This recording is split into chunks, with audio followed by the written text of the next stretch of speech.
حق سچ بات کے سامعین، السلام علیکم۔ آپ کا دوست، آپ کا ہوسٹ علی بیگ آپ کی خدمت میں حاضر ہے۔ ذکر تو اولیاء اللہ کا چل رہا ہے اور اللہ نے چاہا تو چلتا رہے گا انشاءاللہ تعالی۔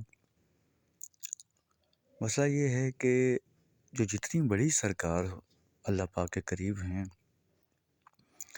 ان کے امتحانات بھی اتنے ہی بڑے ہوتے ہیں۔ تو وہ لوگ گھبراتے نہیں ہیں،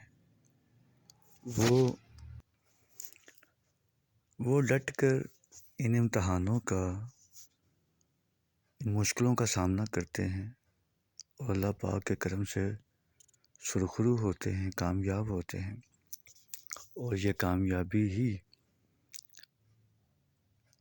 انہیں ایک ایسا روشن مینار بنا دیتی ہے نور کا، جس کی روشنی سے وہ بھٹکے ہوئے لوگوں کو راہ راست پہ لے کے آتے ہیں۔ تو آج جن کا ذکر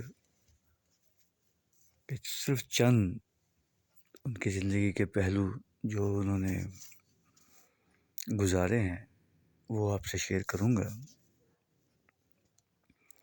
یہ ذکر ہے حضرت پیران پیر و غوث اعظم شہنشاہ بغداد، محبوب سبحانی قطب ربانی غوث سمدانی شہباز لامکانی حق سچ دی نشانی شہنشاہ بغداد شاہ میران جی سرکار جی کا۔ یہ وہ دور تھا جب آپ طالب علمی کے لیے اپنے گھر سے نکلے، اعلیٰ تعلیم کے لیے اور بغداد شریف کی طرف سفر کیا۔ جیلان سے یہ 400 میل کا لمبا سفر دشوار گزار راستے طے کر کے آپ 488 ہجری میں بغداد پہنچے۔ یہ وقت عباسی خلیفہ مستظہر باللہ عباسی کی خلافت کا دور تھا، اور یہاں آپ نے کوشش کر کے مدرسہ نظامیہ میں داخل ہو گئے، جو اپنے دور کی سب سے بڑی اسلامی یونیورسٹی تھی۔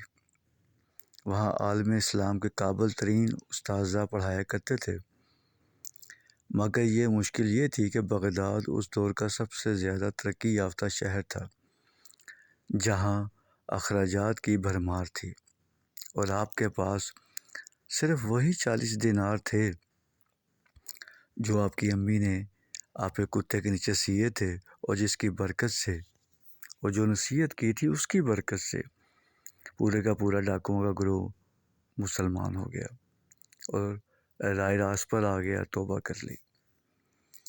تو یہاں سے سفر شروع ہوتا ہے آپ کی طالب علمی کے دور کی مشکلات کا۔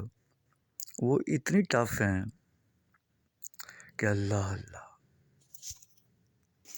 ان سب کو اگر بیان کیا جائے تو یقین کریں سننے والے پتھر بھی ہوں تو پھٹ جائیں تکلیف سے، لیکن صرف چند ایک کا ذکر کروں گا جو میں شاید ضروری سمجھتا ہوں، یا یہ سوچ لیں کہ یہ ہم میں ڈسکس ہونا چاہیے کہ اللہ کی راہ کے لیے جب نکلتے ہیں تو اتنی پہاڑ جیسی تکلیفوں کو بھی وہ کچھ نہیں سمجھتے اللہ کے بندے، اور آپ تو پھر آپ ہیں، سب کے سردار، سب کے آقا ہیں، اولیاء اللہ کے۔ تو مسئلہ یہ ہوا کہ 40 دینار چند مہینوں میں ختم ہو گئے۔ آخر نوبت جو ہے وہ فاقہ کشی بھی آ گئی، مگر آپ نے صبر کا دامن نہ چھوڑا۔ وقت آ گیا فصل کٹائی کا۔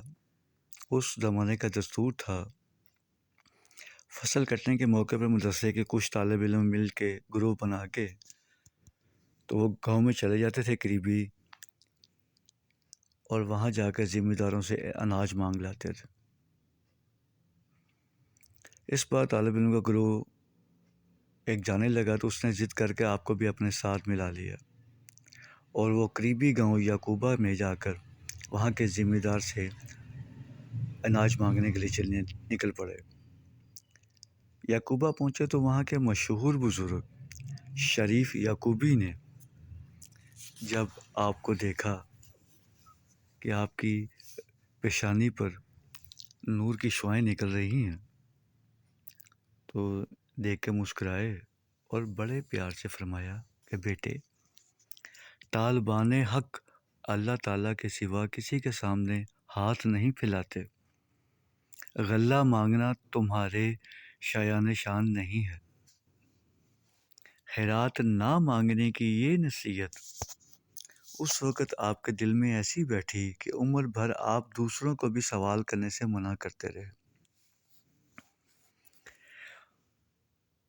اور تکلیفوں کے بارے میں بیان کرتے ہوئے ایک دفعہ خود آپ فرماتے ہیں غوث پاک سرکار کہ طالب علمی کے دور میں مجھ پر ایسی ہولناک سختیاں اور تکلیفیں آئیں کہ اگر وہ پہاڑ پر پڑتی تو وہ بھی پھٹ جاتا۔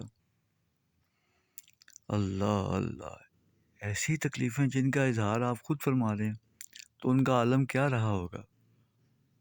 اور یہ اللہ تعالیٰ کے کرم سے ہی وہ وقت و اسلوبی طے ہو پایا، ورنہ مشکل تھا، بلکہ یہ کہہ لیں کہ ناممکن تھا تو غلط نہ ہوگا۔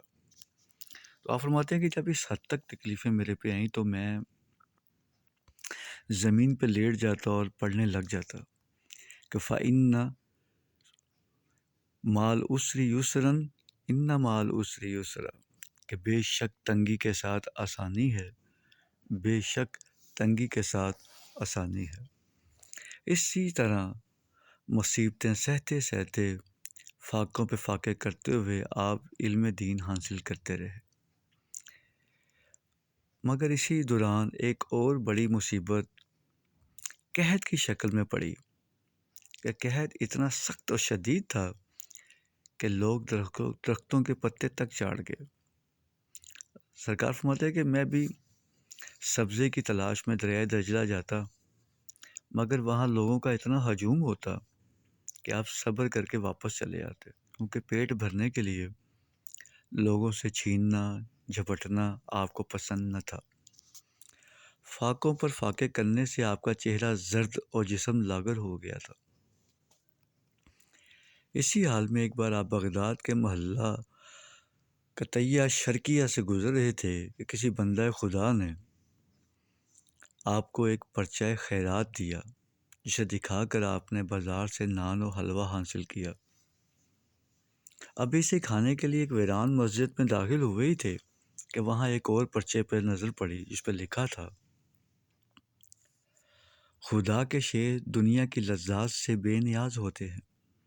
اسی وقت آپ نے کھانے سے ہاتھ روک لیا اور اسے غیبی فرمان سمجھ کے سارا نان و حلوہ خیرات کر دیا اور خود فاقہ کرنے لگے۔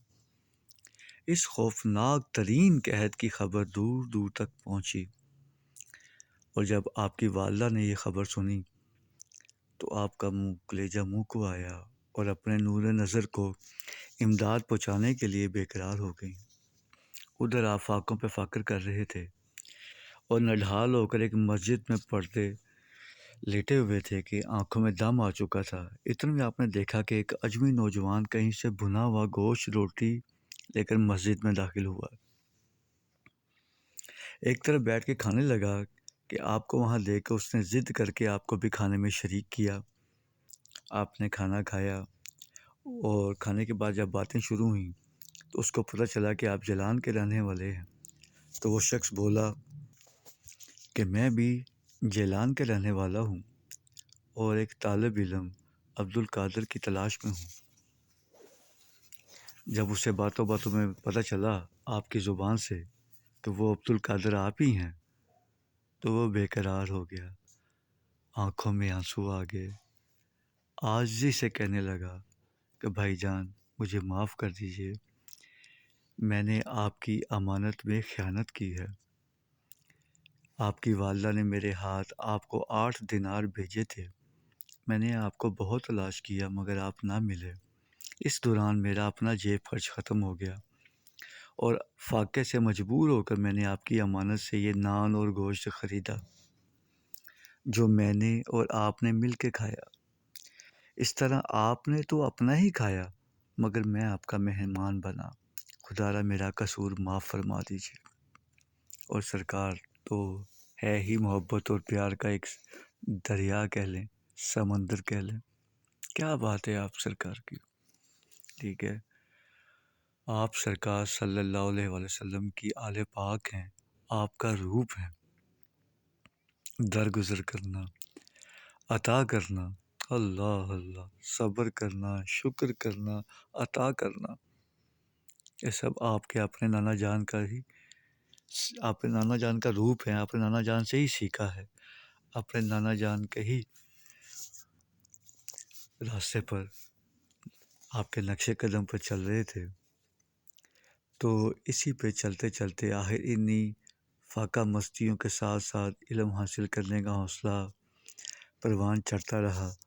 آخرکار مدرسہ نظامیہ میں آپ کا 8 سالہ طالب علمی کا سخت ترین دور ختم ہوا، اور پھر وہ دن بھی آ گیا جب آپ کے سر اقدس پر دستار فضیلت سجائی گئی۔ اس طرح علوم دین دنیا میں آپ کامل ہو گئے۔ تو جو تکلیفیں آپ پہ آئیں اور آپ نے انہیں بڑی باہمت طریقے سے ڈٹ کر فیس کیا اور انہیں شکست دی اللہ پاک کے کرم سے، یہ آنے والوں کے لیے ایک نمونہ ہے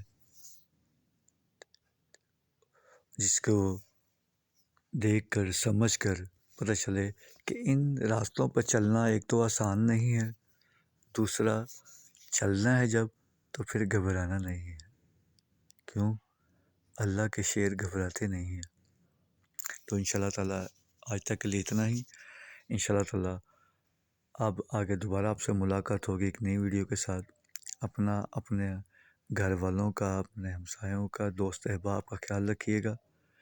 اللہ حافظ۔